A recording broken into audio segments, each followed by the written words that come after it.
L'investissement durable est devenu un sujet incontournable pour les assureurs. Du côté de leurs actifs, ils cherchent à atténuer les risques de durabilité auxquels leur portefeuille pourrait être exposé. Par exemple, les risques climatiques et les conséquences financières et de réputation qui en découlent. Et côté passif, les assureurs dont l'activité cœur est d'assurer les risques ont bien sûr un intérêt particulier à comprendre comment les risques de durabilité pourraient se répercuter sur leurs obligations financières. En plus d'une gestion plus exhaustive des risques, l'investissement durable peut potentiellement offrir aux assureurs des opportunités d'investissement intéressantes. Par exemple, les tendances structurelles du développement durable, comme la transition vers la neutralité carbone, impliquent des changements importants dans l'activité économique qui, à leur tour, peuvent générer des poches de croissance de long terme. Les assureurs sont bien sûr aussi sensibles aux souhaits de leurs clients finaux qui s'intéressent de plus en plus à des questions de durabilité dans leur choix de produits financiers.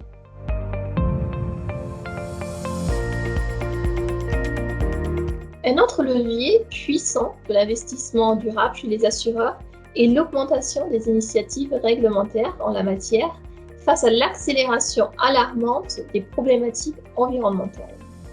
En Europe, l'UE a posé l'objectif de la neutralité climatique d'ici 2050, ainsi que d'autres objectifs ambitieux dans le pacte vert. Pour atteindre ces objectifs, des investissements importants sont nécessaires et les budgets publics ne suffiront pas. Cependant, la bonne nouvelle est que les capitaux privés sont plus que suffisants pour couvrir ce qui est nécessaire à l'atteinte de ces objectifs. Et les assureurs peuvent ainsi devenir des acteurs clés d'un avenir plus durable à travers leurs investissements. Par conséquent, l'UE a mis en œuvre des mesures incitant les capitaux privés à soutenir le développement durable.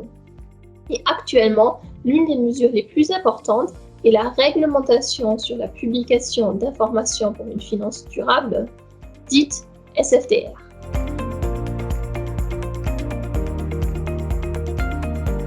SFDR s'applique à tous les acteurs des marchés financiers et donc aux assureurs qui proposent des produits financiers tels que des contrats d'assurance vie en unité de compte.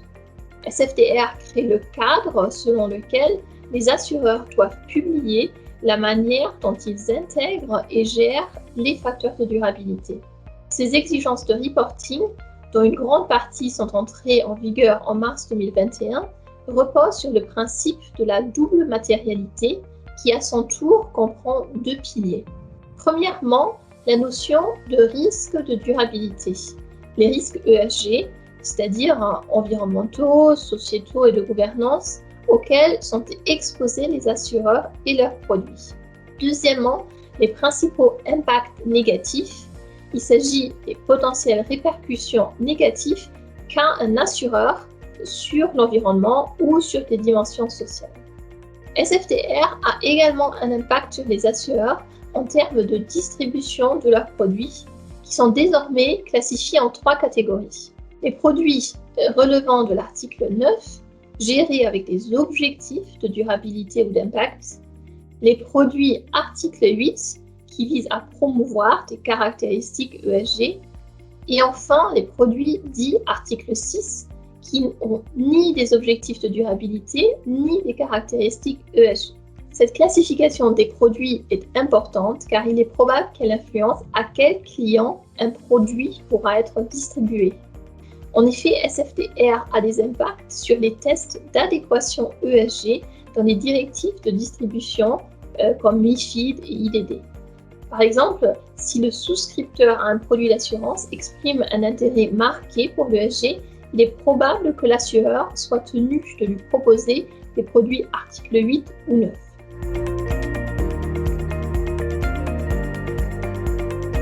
À l'instar des autres mesures sur la finance responsable, SFDR impose aux assureurs de faire le point sur leur avancement en matière d'investissement durable.